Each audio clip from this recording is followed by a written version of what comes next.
তবুও তোমায় লড়তেই হবে, মানবে না পরাজয়। বিপ্লব মানে জীবন দেয়া বসে থাকা, সে কোনদিন আসবে না রে, করো যদি ভয়। জোরে! বিপ্লব মানে জীবন দেয়া বসে থাকা, সে কোনদিন আসবে না রে, করো যদি ভয়। কোথা থেকে কোন ভিনদেশি শকুন আমার দেশে এসে সেবার নামে বসল জুড়ে মীর জাফরের বেশে। ওদের করতে নাস্তানাবুদ হতে হবে নির্ভয়, ওদের করতে নাস্তানাবুদ হতে হবে নির্ভয়। বিপ্লব মানে জীবন নয়, সে কোনদিন আসবে না রে, করো যদি ভয়। ধর্মকে আজ পুঁজি করিয়া গাল ভরা বলি দিয়ে কত যে সুফি খুশিতে মাতাল হাদিয়া তোহফা পে। ধর্মকে আজ পুঁজি করিয়া গাল ভরা বলি দিয়ে কত যে সুফি খুশিতে মাতাল হাদিয়া তোহফা পে। ভণ্ডামির ওই শিকড় তুলে সত্যের আনো জয়, ভণ্ডামির ওই শিকড় তুলে সত্যের আনো জয়। বিপ্লব মানে জীবন দেয়া, সে কোনদিন আসবে না রে, করো যদি ভয়। বিপ্লব মানে জীবন দেয়া বসে থাকা নয়, সে কোনদিন আসবে না রে, করো যদি ভয়। ভয় করবো কাকে? আল্লাহু আকবার। আল্লাহ কয়জন? আর আছে কেউ? সম্ভাবনা আছে আসার? ভাই মনে রাখেন, নেতা বেশি হইলে ঝামেলা আছে। যে এলাকায় লিডার বেশি ওই এলাকায় গন্ডগোল বেশি। কেন? এখানে কে কারে মানবে? বুঝেন নাই? নেতা বেশি হইলে কে কারে মানবে? কেউ কারে মানার টাইম আছে, গোনার টাইম আছে। আমিও নেতা, হেও নেতা, কি হয়েছে? ওকে ওকে ওকে। আল্লাহ যদি দুইজন হইতো, একজন কইতো ওকে, আরেকজন কইতো ওকে। এই জন্য আল্লাহ কয়জন? এজন্য কোনো গন্ডগোল নাই। এই বিশ্ব পরিচালনা করার জন্য কোনো প্রকার গন্ডগোল নাই। কারণ আল্লাহ কয়জন? আল্লাহ কয়জন? একজন বলেই দুনিয়াতে কোনো গন্ডগোল হয় না। যদি দুইজন হইতো, লাউ কানা ফীহিমা আলিহাতুন লাফাসাদাতা, লাউ কানা ফীহিমা আলিহাতুন ইল্লাল্লাহু লাফাসাদাতা। আল্লাহ পাক রব্বুল আলামিন বলেন, আসমান আর জমিনে আল্লাহ ছাড়া যদি আর কোনো ইলাহ থাকতো তাহলে আসমান আর জমিন সব ধ্বংস হয়ে যেত। কেন? যে ডাবল, কে কারে মানবে? এক হইতে ওরে জেলখানায় ঢুকামো, এক হইতে এরে জেলখানায় ঢুকামো। আমাদের দেশের সরকার থাকলে বিরোধী দলের উপর যা করে, এই দলের সরকার ওই দলের বিরোধী দলের প্রধানকে জেলখানায় ঢুকায়, আর ওইটা আবার ক্ষমতা আসলে ওইটারে ঢুকায়। আল্লাহ যদি দুইটা হইতো, একটা একটা বিরোধী দল মনে করে জেলখানায় ঢুকানোর চেষ্টা করতো। এই জন্য আল্লাহ কয়জন? ফালাম আন্নাহু লা ইলাহা ইল্লাল্লাহ। আমার আল্লাহ জানায় দেয়, জেনে রাখো লা ইলাহা ইল্লাল্লাহ, আল্লাহর সঙ্গে অন্য কোনো শরীক নাই। আল্লাহ একজন, যার কারণে আল্লাহ পাক রব্বুল আলামিন পরিচয় তুলে ধরলেন, আল্লাহু লা ইলাহা ইল্লাহু আল হাইয়ুল কাইয়্যুম। আমার আল্লাহ পাক রব্বুল আলামিন বলেন, আল্লাহ যিনি এমন একজন সত্তা, লা ইলাহা ইল্লাহু, যাকে ছাড়া অন্য কোনো শরীক নাই, যার সঙ্গে অন্য কোনো শরীক নাই, ইলাহ নাই। আল্লাহ তিনি এমন একজন একক সত্তা, যাকে ছাড়া অন্য কোনো ইলাহ নাই, যার সঙ্গে অন্য কোনো শরীকও নাই। আল্লাহ পাক রব্বুল আলামিন তার পরিচয় তুলে ধরলেন। জমিনের ভিতরে আল্লাহ পাক রব্বুল আলামিন একজন, যার কারণে আল্লাহ বলেন, লাউ কানা ফীহিমা আলিহাতুন ইল্লাল্লাহু লাফাসাদাতা। আসমান আর জমিনের ভিতরে আল্লাহ ছাড়া অন্য কেউ যদি থাকতো, জমিন আর আসমান ধ্বংস হয়ে যেত। এই বলতো এটা, ও বলতো এটা। যার কারণে আল্লাহ কোরআনে জায়গায় জায়গায় তার পরিচয় তুলে ধরে বললেন, আল্লাহ ছাড়া আর কোনো ইলাহ নাই। তোমরা দুনিয়ার জমিনে যারা আছো, মনে রাখবা এক আল্লাহকেই স্বীকার করবা, এটার নাম হলো ঈমান। আমার পয়গম্বর হাদিসে বলে দিলেন, বুনিয়াল ইসলামু আলা খামসিন, শাহাদাতি আল্লা ইলাহা ইল্লাল্লাহ ওয়া আন্না মুহাম্মাদার রাসূলুল্লাহ। আল্লাহ নবী সাল্লাল্লাহু আলাইহি ওয়াসাল্লাম বলেন, ইসলামের মূল ভিত্তি হলো পাঁচটি, এর মধ্যে অন্যতম হলো লা ইলাহা ইল্লাল্লাহ, আল্লাহ ছাড়া কোনো ইলাহ নাই, আল্লাহ ছাড়া কোনো মাবুদ নাই, এটার স্বীকারোক্তি দেওয়ার নাম হলো ঈমান। আমার আল্লাহ কোরআনে সর্বপ্রথম বলেছেন আল্লাযীনা ইউমিনুনা বিল গায়ব, অদৃশ্যের প্রতি বিশ্বাস করার নাম ঈমান। যারা আল্লাহকে বিশ্বাস করে তারা না দেখে বিশ্বাস করে। আমরা কি দেখে করেছি না না দেখে? কেউ কি দেখছেন আল্লাহ কেমন দেখা যায়? বলে না। স্বপ্নেও কি দেখা সম্ভব না? তবে হ্যাঁ দেখবো। কোথায়? ইনশাআল্লাহ জান্নাতে। জান্নাতে যদি যাই আল্লাহকে দেখবো কি দেখবো না? অবশ্যই দেখবো। ভাইরা আমার, আল্লাহ পাক রব্বুল আলামিনকে বান্দা জান্নাতে দেখবে, দুনিয়াতে নয়। না দেখে বিশ্বাস করার নাম ঈমান। আল্লাহ পাক রব্বুল আলামিন ঘোষণা দিলেন তোমরা আল্লাহকে আল্লাহ বলে মানবা, অন্য কাউরে মানবা না। বর্তমান সময়ে এমন কিছু দলের লোকেরা আছে যারা নিজের দলের নেতা কর্মীদেরকে আল্লাহর চাইতেও বেশি বড় মনে করে। এজন্য দলের নেতার বিরুদ্ধে কথা বললে জেলখানায় যাওয়া লাগে, কিন্তু আল্লাহ আল্লাহ রাসূলের বিরুদ্ধে বললে জামায়া ধরে রাখা হয়। এবং আমরা যদি ইসলামের কথা বলি আমাদেরকে বলা হয় এরা জঙ্গি, এরা মৌলবাদ। কথা বলেন ঠিক কিনা? জন্মের পরে কানে আজান কি দেয়নি, তুমি মৌলবাদী ছাড়া হওনি। জন্মের পরে কানে আজান কি দেয়নি, তুমি মৌলবাদী ছাড়া হওনি। আবার মরণের পরে জানাজা পড়াবে, মরণের পরে জানাজা পড়াবে, তখন কোথায় পালিয়ে যাবে? বিদ্রোহী বিপ্লবী মৌলবাদী কেন জঙ্গিবাদী? কি মনে করে ওই হনুমান দাড়ি টুপি দেখলেই তালেবান? কথা কয় না। কি মনে করে ওই হনুমান দাড়ি টুপি দেখলেই তালেবান? আবার সিংহের চাইতে বেশি ভয় পায় মাথায় পাগড়ি দেখে যদি। বিদ্রোহী বিপ্লবী মৌলবাদী কেন জঙ্গিবাদী? ঠিক কিনা? জঙ্গি বললেও আমরা ইসলামের পথেই আছি, মৌলবাদ বললেও ইসলামের পক্ষেই আছি। আমাদেরকে যা কিছু বলুক না কেন আমরা বলবো যে আল্লাহকে মেনেছি, মরণ পর্যন্ত তাকেই মানবো, দুনিয়ার কারোর সামনে মাথা নত করবো না।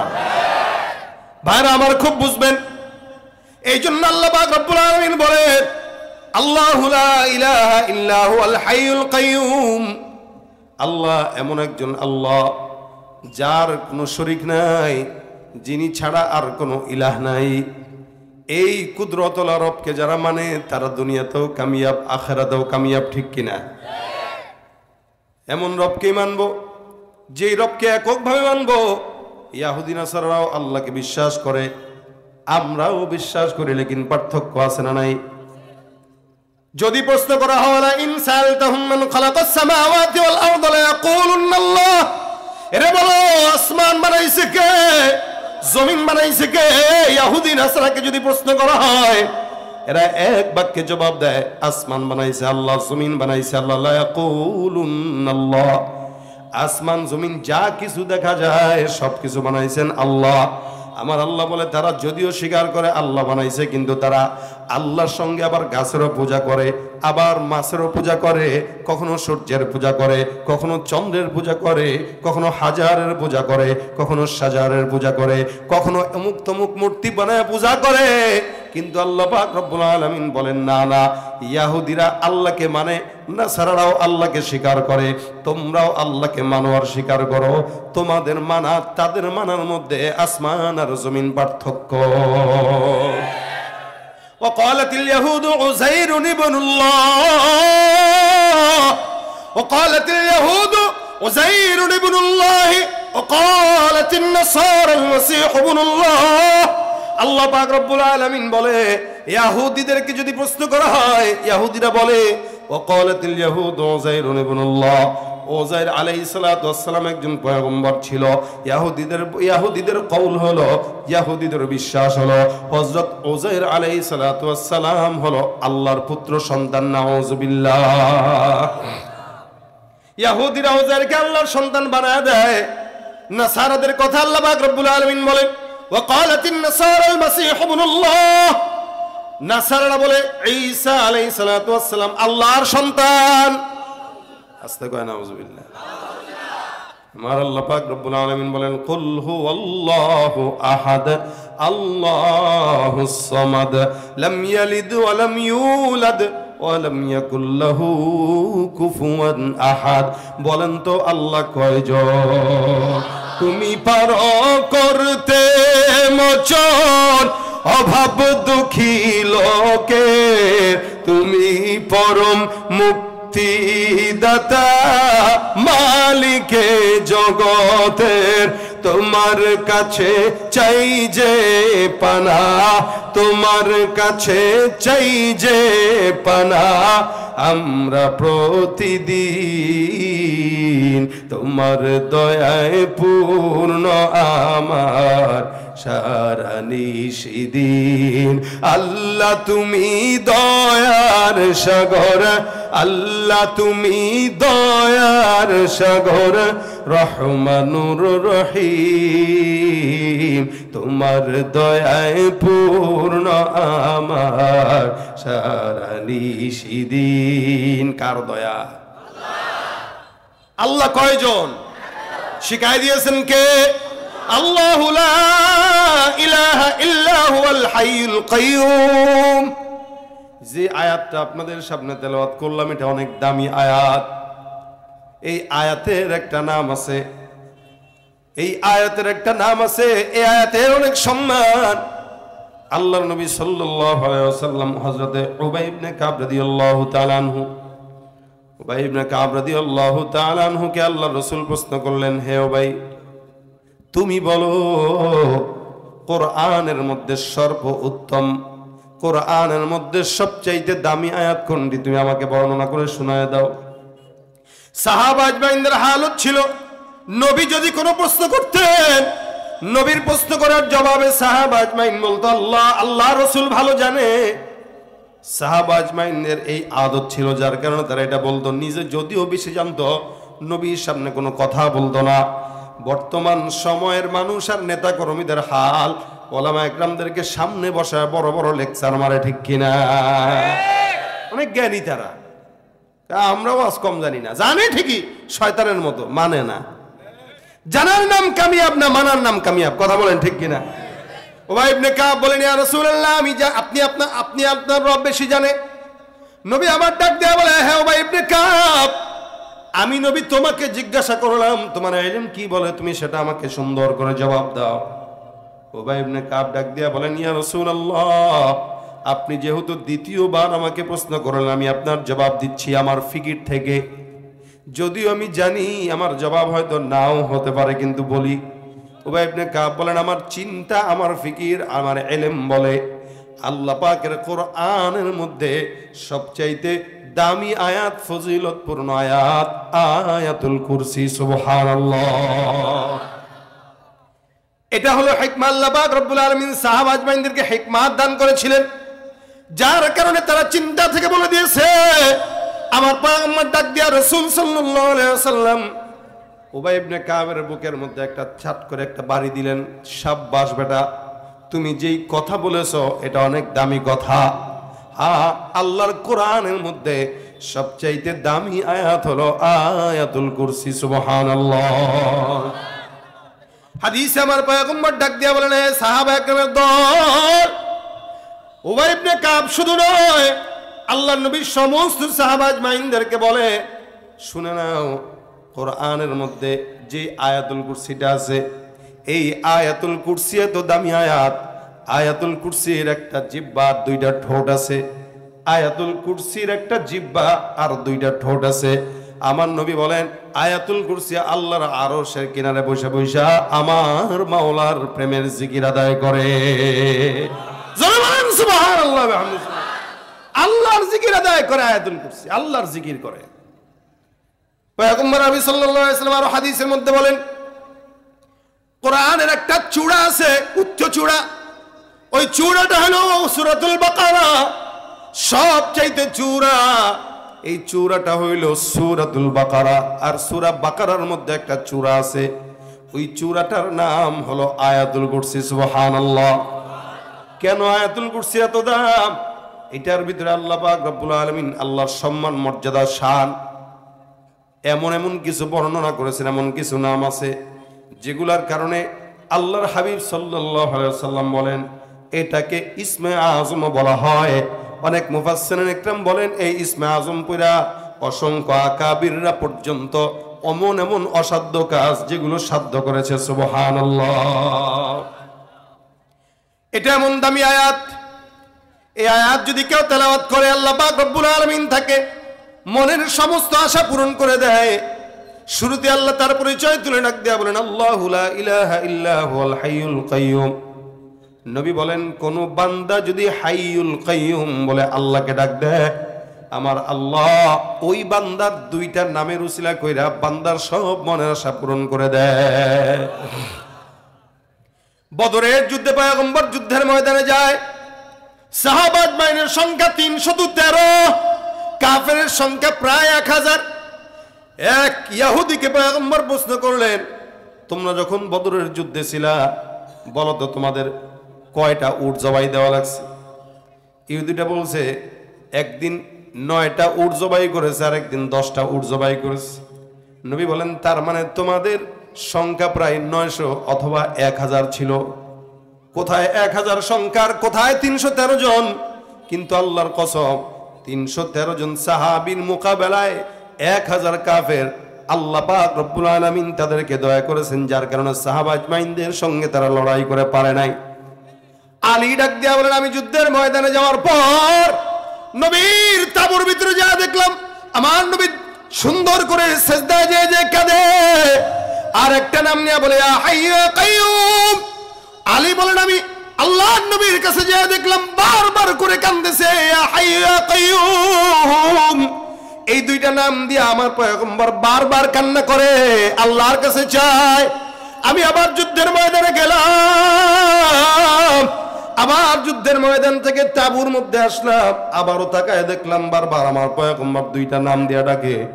আবার যুদ্ধের ময়দানে গেলাম, তাকায় দেখি আবার এসে দেখি আমার পয়গম্বর ইয়া হাইয়্যু ইয়া কাইয়্যুম বলে ডাক দেয়। সাহাবা আজমাইনরা 313 জন মাত্র। এই 313 জনের ভিতরে আবার যুদ্ধের ময়দানে গেল তাও রোজাদার অবস্থায়।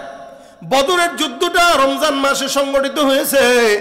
এই যুদ্ধের ময়দানে সাহাবা আজমাইনরা রোজা রাখা অবস্থায় কেমন গরম। আজও পর্যন্ত আরবের মক্কা মদিনা বলেন গোটা আরবের 50 ডিগ্রি সেলসিয়াস থাকে, যেমন এমন অবস্থাটা হয়।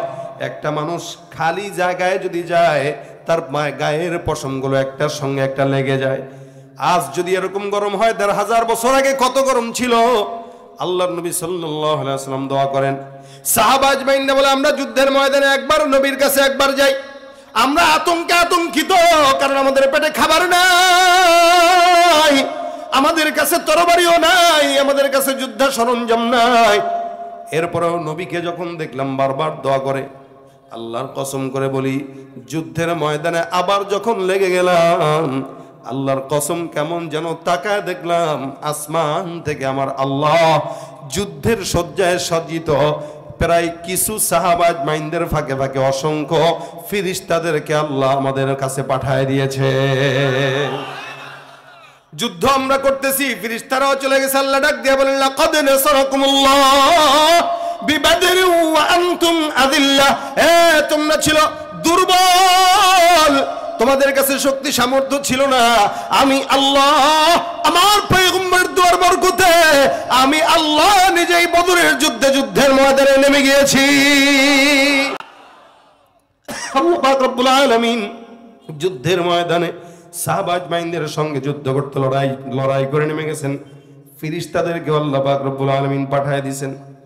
নবী আমার ইয়া হাইয়্যু ইয়া কাইয়্যুম বলে ডাকছেন, আমার আল্লাহ পয়গম্বরের দোয়া কবুল করেছেন। আল্লাহর রাসূল বলেন ইয়া হাইয়্যু ইয়া কাইয়্যুম এই নামে কোনো বান্দা যা চাইবে আমার আল্লাহ তা কবুল করে নেবেন। সুবহানাল্লাহ। যা বলবেন আল্লাহ কবুল করবেন। এই দুইটা নামই এই আয়াতুল কুরসির শুরুতেই আল্লাহ দিয়ে দিয়েছেন। এইজন্য আল্লাহ পাক রব্বুল আলামিন বলেন যিনি রব হবেন তার গুণ কি কি থাকবে। আল্লাহ পাক বলেন আল হাইয়ুল কাইয়ুম লা তাখুযুহু সিনাতুন ওয়ালা নাওম। বলেন তো আপনার আমার ঘুম দরকার আছে না নাই? হ্যাঁ আছে। ঘুমাই তো ঘুমাই, মাঝে মাঝে আবার উঙ্গাইও নাকি? কি বলেন আপনাদের এলাকায়? তন্দ্রা তন্দ্রা, একটা ঘুম আরেকটা হলো কি ঝিমানি। ঝিমানি তো কখনো ঝিমানো হয়, কখনো ঘুম হয়। ঝিমানোটা মানুষের জন্য লজ্জাকর, তন্দ্রা লজ্জা করে না, লেকিন ঝিমানোটা লজ্জাকর। কেন? বলে ঝিমাইলে মানুষ হাসে, ঘুমাইলে হাসে না। শুয়ে ঘুমাইবেন, হাসবে না, বসে বসে এমন করবেন, দেখ বেড়া উঙ্গায় ঝিমায়। আচ্ছা আল্লাহ কি ঝিমায়? আচ্ছা আপনারা বলেন, আপনার যদি লাগাতার 2-3 দিন ঘুম না হয়, আপনার কি মেজাজ ঠিক থাকবে? স্বাভাবিক ঘুম এটা আল্লাহর নেয়ামত। কেউ যদি ঠিক মতো ঘুম না হয়, ওর মেজাজ ঠিক থাকে না। আল্লাহ এমন একজন রব যার কোনো ঘুম দরকার হয় না। যদি ঘুম দরকার হইতো, আর এই যে কোটি কোটি কোটি কোটি মানুষ, এরা কোটি কোটি মানুষরা আল্লাহর ঘুম যদি দরকার হইতো, তাহলে এরা আল্লাহর কাছে কেমনে চাইতো? কারণ আল্লাহ তো একটা টাইমে ঘুমানো দরকার। মনে করেন আল্লাহ ঘুমাইছে, এই মুহূর্তে আপনি কই দেন, আল্লাহ আমার নির্বাচন সামনে, ভোট দরকার, আল্লাহ একটু জনগণ মিলাই দিও। আল্লাহ মাত্র মনে করেন ঘুমাইছে, আল্লাহ কবে এক থাপ্পড় দিয়ে তোর ভোট ছুটাই দিল। ফাজিল, টাইম বুঝে না, কিছু বুঝে না, আমি এখন ঘুমাবো, এখন আমার ডিস্টার্ব করতেছে, পড়ছে। আরেকজন মনে করেন চাইতেছে, আল্লাহ মাদ্রাসার মাহফিলটা করছি, একটু কালেকশন কম হয়েছে, টাকা পয়সা দরকার, আল্লাহ কইতে দ্বারা তোর কালেকশন দেখাইতেছে। আরেকজন চিন্তা করতে, আল্লাহ আমার ফসলের ভিতরে এই আছে, একটু দিও, আল্লাহ করে কে শুরু করছে এগুলো? আমার ঘুম হয় না ঠিক মতো, এরা খালি চায়। ভাই আল্লাহর যদি ঘুম দরকার হইতো, আর আল্লাহ এত মানুষের ব্যস্ততা কেমনে আল্লাহ সামলাইতো? তখন আল্লাহর মেজাজ তো খারাপ থাকতো, কারণ ঘুম হয় নাই। তখন আপনি আমি বাঁচতে পারতাম, পিডায় লাল বানা দিত আমাদেরকে। এজন্য মালিক এমন হবে যার কোনো ঘুম দরকার হয় না। লা তাখুযুহু সিনাতুন ওয়ালা নাওম, তন্দ্রা তো দূরের কথা, ঝিমানো আসে না। এ মুসলমান, যার কারণে এলাকার চেয়ারম্যান ঘুমায়, মেম্বার ঘুমায়, সরকার ঘুমায়, রাষ্ট্রপ্রধান ঘুমায়, উপদেষ্টা ঘুমায়, কিন্তু আল্লাহ ঘুমায়। কথা কয় না ঘুমায়? এলাকার চেয়ারম্যান ঘুমাইলে এলাকা চলে, মেম্বার ঘুমাইলে ইউনিয়ন চলে, পরিষদ চলে, এমপি ঘুমাইলে, সরকার ঘুমাইলে, এমনকি দেশের সরকার পালায় গেলেও দেশ চলে। কিন্তু আমার মাওলা ঘুমাইলে 1 সেকেন্ডের জন্য দুনিয়া চলতে পারে না, ঠিক কিনা? লা তাখুযুহু সিনাতুন ওয়ালা নাওম, এই সব কিছু তার জন্য। এই যে আল্লাহ পাক নিজের পরিচয় তুলে ধরলেন, আল্লাহর নবী ডাক দেয়া কয়, এটা কোরআনের দামি আয়াত। কেমন দামি আয়াত? হযরতে আবু হুরায়রা রাদিয়াল্লাহু তাআলা আনহু একজন বিখ্যাত সাহাবী, যেই সাহাবীটা সবচেয়ে বেশি হাদিস বর্ণনাকারী সাহাবী। এই আবু হুরায়রা ঘটনা বর্ণনা করে বলতেছেন, কষ্ট হয়নি আপনাদের? 12টা বেজে গেছে, ছেড়ে দেই, কারণ আমি তো বয়ান রাখছি 21 তারিখে না 19 তারিখে, অলরেডি 20 তারিখ শুরু হয়ে গেছে। তো 20 তারিখে ওয়াজ করা ঠিক হবে কিনা, এটাও তো একটা ব্যাপার আছে। হ্যাঁ, অল্প কিছুক্ষণ চালাবো, শুনেন খালি ঘটনাটা। হ্যাঁ, সারা রাত ঘুমাও এনে বয়ে বয়ে। আবু হুরায়রা ঘটনা বর্ণনা করে বলতেছেন, রাসূল সাল্লাল্লাহু আলাইহি ওয়াসাল্লাম একদিন আমার কাছে গনিমতের কিছু মালের দায়িত্ব দিয়া বললেন, আবু হুরায়রা এই গনিমতের মালগুলো তুমি একটু পাহারা দাও, অথবা সাদকার কিছু মাল আল্লাহর রাসূল আমার কাছে দিলেন পাহারা দেওয়ার জন্য। আবু হুরায়রা বলেন, আমি সাদকার মালগুলো পাহারা দেই, এমন সময় হঠাৎ করে একদিন তাকায় দেখলাম রাত্রিবেলা, গভীর রাত, আমার ঘরের ভিতরে একটা চোর ঢুকছে। কে ঢুকছে? চোর ঢুকছে। এই যে উঠতেছে, কইলাম না 12টা বাজছে, তাই আমি ছেড়ে দেই। এগুলোর কি মুতে ধরছে না আগায় ধরছে? হ্যাঁ না ভাই, স্বাভাবিক বিষয়। এশার নামাজের পর থেকে আটকায় রাখছেন, মাঝে মাঝে বিড়ি টানা লাগে না? টানেননি আপনাদের এলাকায়? হ্যাঁ, টানলেও কি বলবে? যদি বলে বিড়ি খান কারা কারা হাত তুলেন, দেখবেন কেউ হাত তুলবে না। যদি কি নামাজ পড়েন কে কে, হাত পা সব তুলবে। কিন্তু যাই দেখেন নামাজ ফজরটাও পড়ে না, এসব পড়ে নাই। কি বলেন, ঠিক না? আমাদের দেশের ফজরের নামাজের দিকে মসজিদে তাকাইলে দেখলে বোঝা যায় মনে হয় এদেশে কোনো ইমানদার মুসলমান নাই। আর জুমার নামাজের দিকে তাকাইলে মনে হয় সব ইমানদার আর মুসলমান ভরা। কারণ জুমার নামাজে মসজিদে জায়গা দেওয়া যায় না, আর ফজরের নামাজে মসজিদে লোক খুঁজে পাওয়া যায় না।